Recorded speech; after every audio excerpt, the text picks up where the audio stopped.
Jared Yellin. Jared, welcome to the show. Thank you, John. My absolute honor, my friend. I love our new friendship that's been established. I'm excited to be here with your community, and I'm an open book, so ask me anything. Jared, we've spoken a couple of times, and whilst you may not be a household name on the tip of everybody's tongue, I'm sure some of the things that you've done in your career, albeit a short one so far compared to some other oldies like me, so people will certainly sit up and take some notice. Jared, you began your career with Merrill Lynch, and I'm sure everyone's heard about that, dealing with high net worth individuals. And that must have been a steep learning curve. How did you deal with that just being dumped into the seat? Yeah, so what's interesting is I've always been an entrepreneur. When I was young, I was selling newspapers in elementary school that I created myself. And then when I went to college, I started a personal training business, and I trained my business school professors so that I didn't have to go to class. And I literally built relationships with my professors, and they were like, you're good, you're good. And I just passed for that reason. And it wasn't that I don't like learning. I don't like learning in a classroom.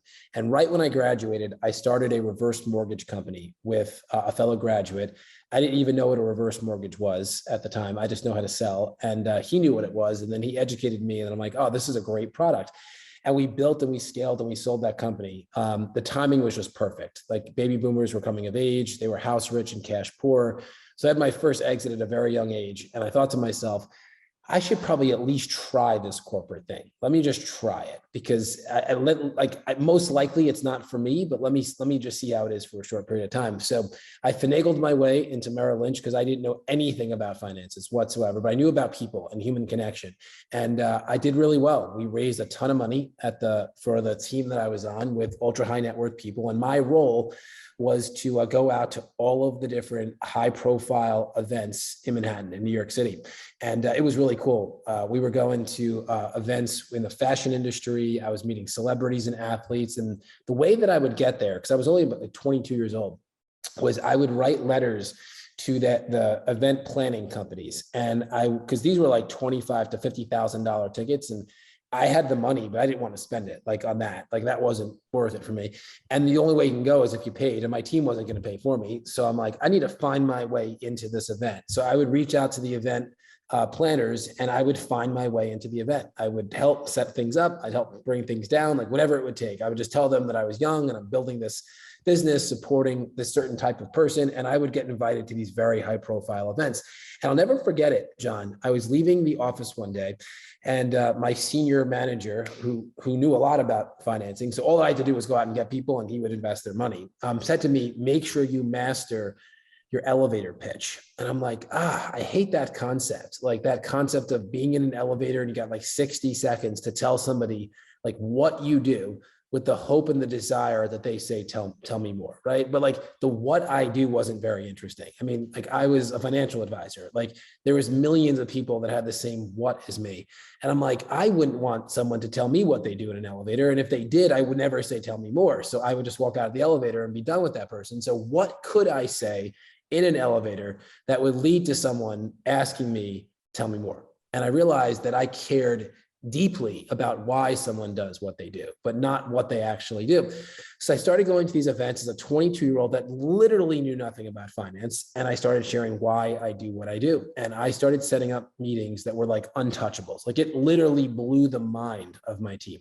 The kind of people I was bringing in, from business managers that were managing multiple $100 million to family offices, like meetings that they could never set up, that a 22-year-old with zero background in finance was setting up. And in that process, I realized two things.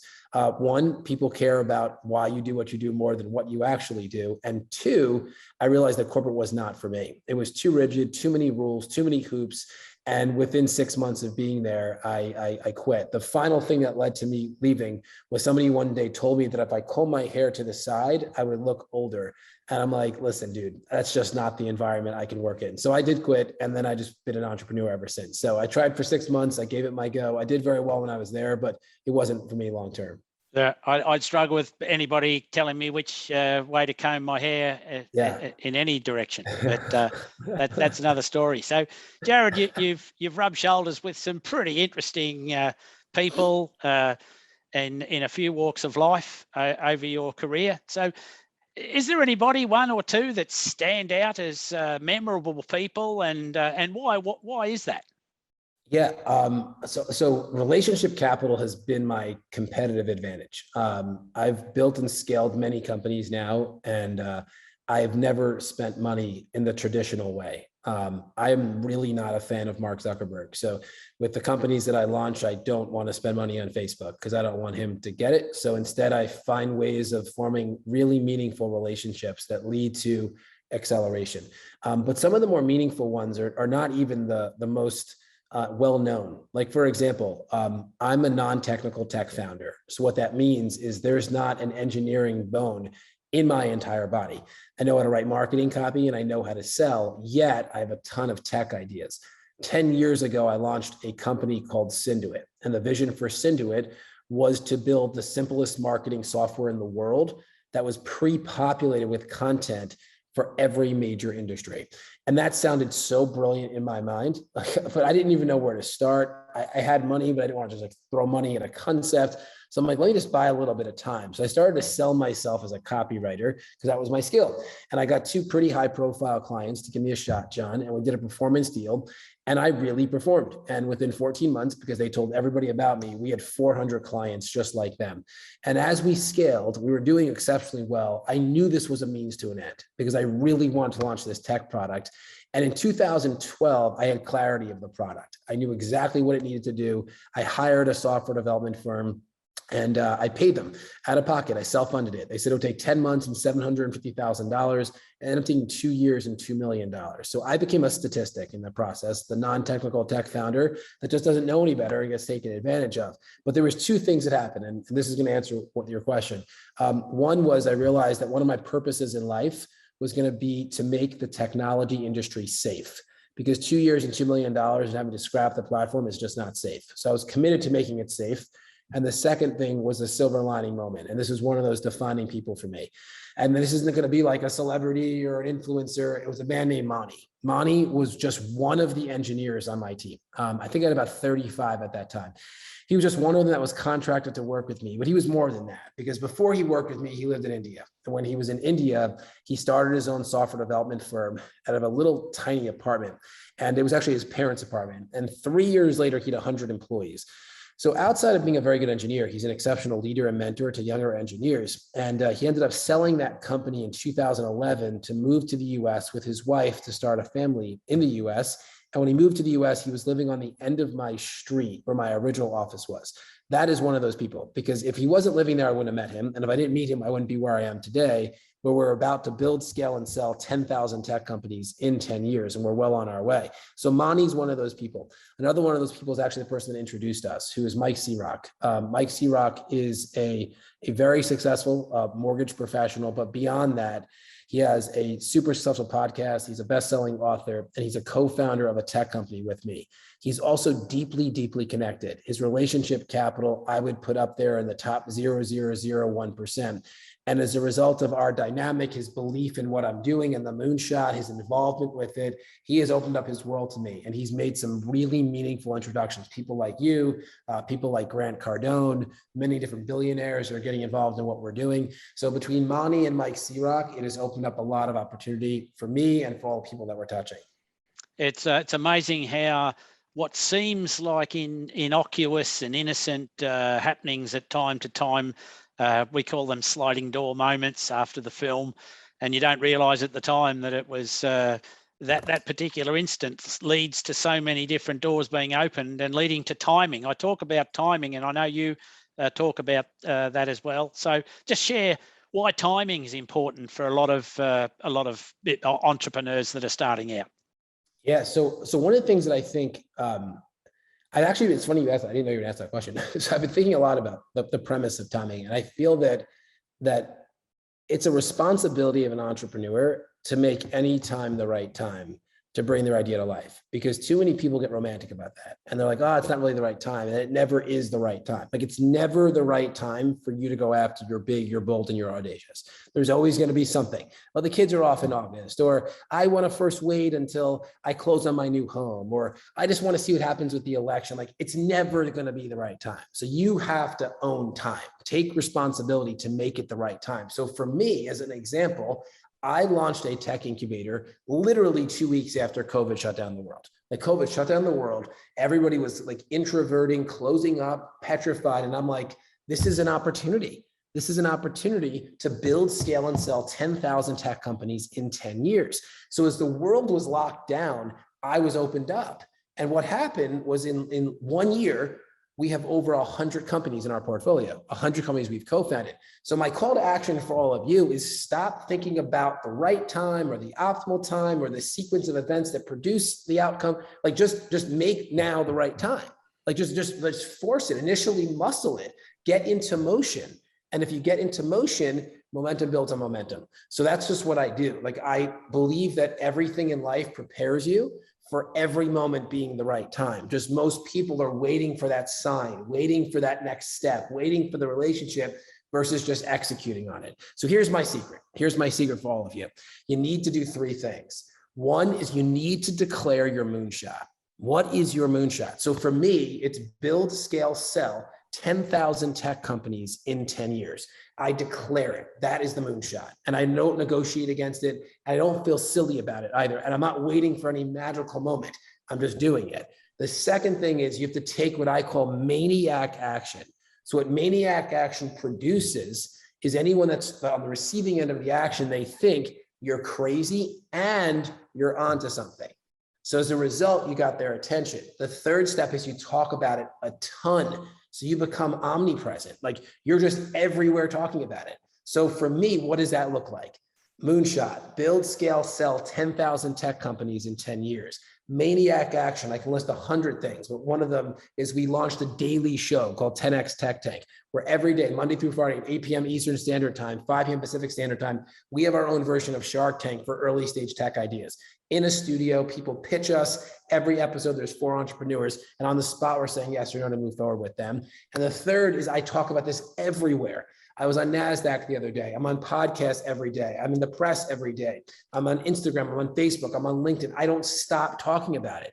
And I don't ever negotiate against my boundaries. So I'm a dad and husband before anything else, So I don't want anyone hearing this as, oh, I can't do that. I have kids. I have a 5-year-old and a 3-year-old. I put them to bed every night. I have dinner with them every night. When at 5 o'clock every day, my phone goes away and I'm focused on them until 8 o'clock. On the weekends, I'm dad mode. If I'm doing anything with my phone, it's because I'm recording videos of myself and the kids so that I can remember them.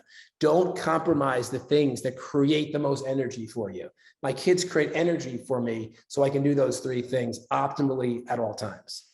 Brilliant. And you call them your go-to beliefs, I believe. And it's a bit like my friend, Joe Peachy. I don't know if you've run into Joe. He's a really good sales guy and speaks around the world, and he calls them non-negotiables.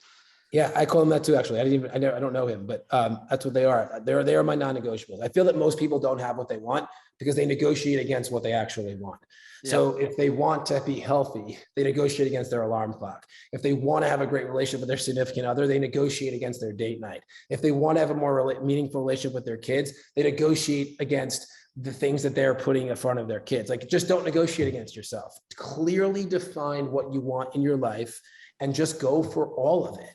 Like, yep. All of it. Like, people sometimes ask me, like, what's more important to you, this or that? I'm like, I don't do ors. Like, I only do ands. Like, I don't do that. Like, I want that and I want that and I want that and I just keep on focusing on how to create capacity.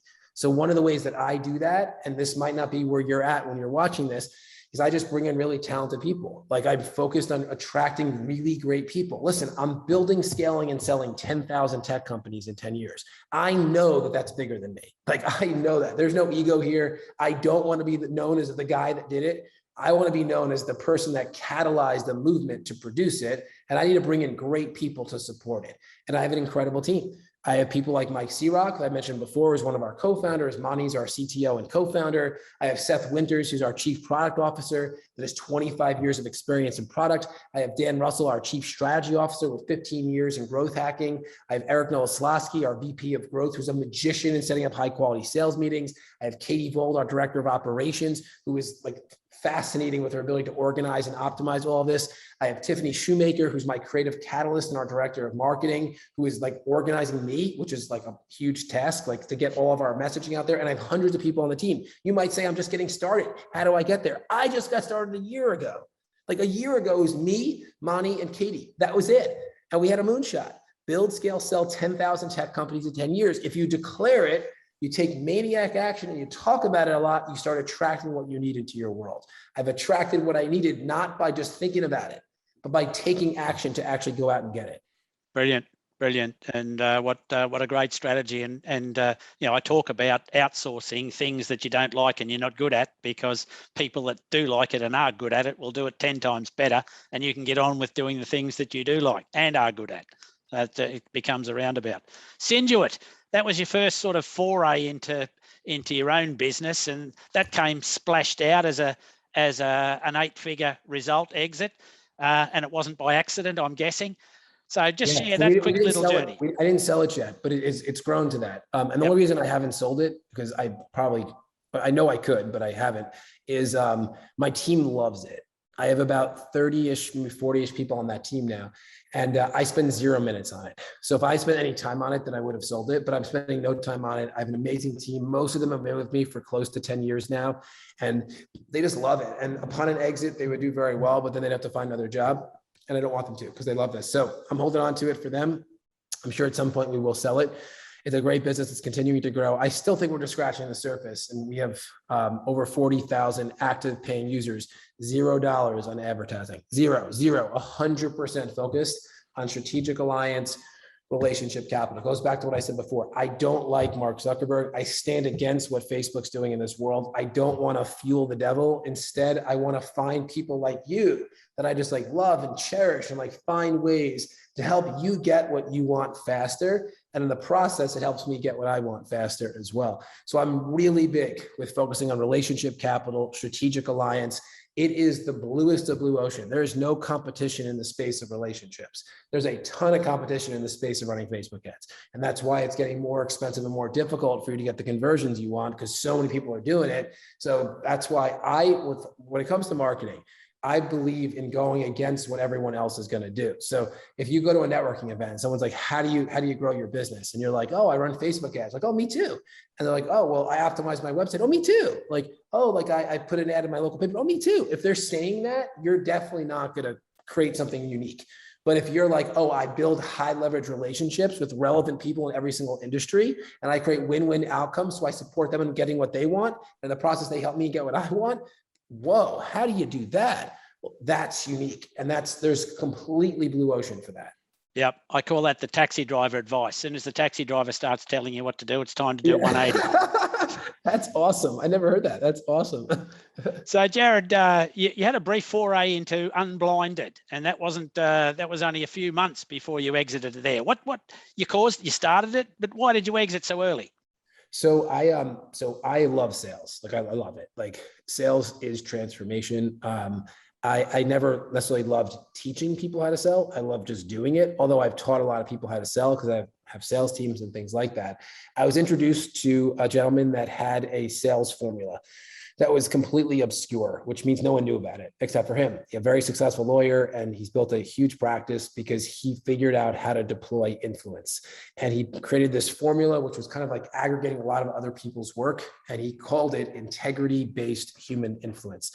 And my stepfather introduced me to him. We kind of hit it off. I knew that I could help him do what he wanted to do, which was to mainstream this. And I said, listen, if you're open to building a multi-pronged company where we have a training side, a certification side, an event side, a product. So I launched Unblinded because I was introduced to this lawyer who had a formula that he used to influence people. And he was a litigator, and he deployed this in the courtroom, and he won some massive trials, like huge cases. And he had the vision of mainstreaming this. And my stepfather knew him for about 30 years. And he was sharing with my stepfather, like his vision for events and online courses and certification programs. And he's like, I think you need to speak to my stepson. I think he can just give you advice. And we met, and he was in a stage of obscurity. Like his formula was kind of obscure. It was still evolving. There was no business model whatsoever. But for some reason, I'm like, I know I can help you. And I knew that I could, and I love sales. So I thought this would be interesting. Like I was already kind of phasing out of Cinduit. I was looking for that next exciting venture, and this just seemed unique. And we became really successful really quickly. When I joined forces with him, he already had this event planned that I think had 75 free tickets in circulation. And it was at a convention center that could handle 1,500 people. So that would have been a major flop. And we were only 4 weeks away from the event. So I'm like, let's create a fanatical focus. Let's not negotiate against what we have to accomplish, which is 1,500 people in the room. And let's just make it happen. And we got 1,800 people to sign up and come to the event. It was literally fascinating. I didn't even think I could do it. And we did it. It was awesome. We did millions of dollars in business very quickly. But here's where the challenge showed up for me. There are certain words that I believe are just universally defined. And one of those is integrity. To me, integrity is do what's right, regardless of who's watching. That's what integrity is. And this person called his sales formula integrity-based human influence. But him and I had very different definitions of integrity. And I felt extremely uncomfortable like selling something that was not being delivered on behind the scenes. I'm not saying that he's wrong. I'm just saying it's wrong for me. And I don't sell out. At the end of the day, all that I really care about is that when I kiss my kids at night, that they're proud of me for me doing what I'm saying I'm going to do. So in a very short period of time, although it made no sense, I sold my equity back and just went on my way. And it was really liberating for me because I realized that, and this is a good lesson for all of you, when you define, I call it your code, it's like deeper than your values. If you define like what you stand for in the world, and then you choose never to negotiate against it, it makes decisions really easy. So in theory, this should have been a hard decision. Like we were doing millions of dollars in business, and it was kind of premature to sell my equity back to the company, but it was the easiest decision ever. And in the process, what happened was I became obsolete at Cinduit. And now I was retired at 35 years old and I had a lot of energy left. And when I was retired at 35 years old, I'm like, what is my next chapter? And that's when the moonshot hit me. Build, scale, sell 10,000 tech companies in 10 years. So I literally sold my equity. And within 1 week, we launched the original incubator like that quickly because everything lined up. So yeah, but it was a great learning experience. I have no animosity towards him whatsoever because we ended before that would have taken place. And it was a good opportunity to part ways. Brilliant, and like the reinforcement there. So that leads us into Grant Cardone. People here in the UK will know Grant, and just share that alignment. Yeah, so I launched an incubator. I opened the doors of the incubator officially in June of 2020 with the moonshot to build, scale, and sell 10,000 tech companies in 10 years. In our first year, we have had well over 10,000 people apply to work with us. About 500 of them had a chance to pitch us. So written application initially, and then about 500 had a chance to pitch us virtually. And we've said yes to a little over 100 companies in our first year, which is actually more remarkable than 10,000. Because in our first year, we were figuring this out. Like, how do we hire a team at that scale? Like, I own a company in India. How do we scale it faster? Like what does the US go-to-market team look like? What does the US biz dev team look like? So we figured that all out and still got over 100 companies, which is literally remarkable. But as a result of declaring the moonshot, taking maniac action and talking about it a lot, we have a ton of attention. Like we have attention from big tech, venture capital, private equity, family office, like celebrities, athletes. We just got a lot of attention. And one of the people that we got the attention of is Grant Cardone. Mike Searock, who I was referring to earlier, actually kind of made the introduction for us. And Grant heard about me and he goes, wow, this guy is crazy and he's onto something. I got to meet him. So he invited me to come out to his office about 6 months ago from the time of this recording. And here's what's interesting. I wasn't looking to do a deal, John. Like I had a really good thing going. I was just excited to meet him. Like I didn't know him in any other way than his 15 million followers know him. Like, and I love what he's done. I mean, coming from nothing and having what he has is freaking awesome. I stand for it. Amazing. But I wanted to really know who is Grant Cardone. Like I see pictures of him and his daughters and his young daughters, they have a twinkle in their eye. They like love their dad. And I want to know why. And then I see pictures of him and Elena. his wife, and they seem to have such mutual respect for each other. I'm like, why? Like, where does that come from? And then I know 3 or 4 people that either used to work for him or still do. And they're like, Jared, he's changed my life. Like it's so much bigger than just a career. So I wanted to see that grant. So I got into his office, we're in his room, and we spoke for like 4 hours. Like we hit it off. Like our values are aligned. Our force for good is aligned. About an hour in, John, he said to me, that chair you're sitting in right there, that chair is $100,000 an hour. My sales team sells that chair for $100 grand, and people pay it, and they come here and they pitch me or they ask me for advice. It's their hour. And here's what I know. You didn't pay $100 grand to sit in that chair because I invited you here. And there's nothing you're pitching me. There's nothing you're asking me, but I'm going to ask something of you. And he put his hand out. And he said, shake my hand. I want to build, scale, and sell 10,000 tech companies with you. And it just made sense. What we've built from an infrastructure perspective, where we can take a napkin, like someone's idea in a napkin, and convert it into a company and then scale it for an exit no one's ever done before. And then to package Grant Cardone into this from a promotional perspective, from a platform perspective, from a community perspective, what it's doing is democratizing technology. Right this moment, the tech industry is for the most part consolidated into Silicon Valley. And Silicon Valley is in California. And if you don't have the right skin color, the right gender, the right bank account, the right education, like you can't even buy a Starbucks coffee there. Like it's so closed off, although they say it's not. That's reality. We have founders in small little towns in the US. We have founders in New Zealand in villages all across the UK, everywhere. So we're democratizing technology because what we don't care about is where you've been or even where you are. We care about where you want to go. And if you're the right person with the right idea in the right market and the right business model, we want to co-found a tech company with you. That means myself, Grant Cardone, and our entire infrastructure at 10X Incubator. We want to co-found with you so we can build and scale and sell your company.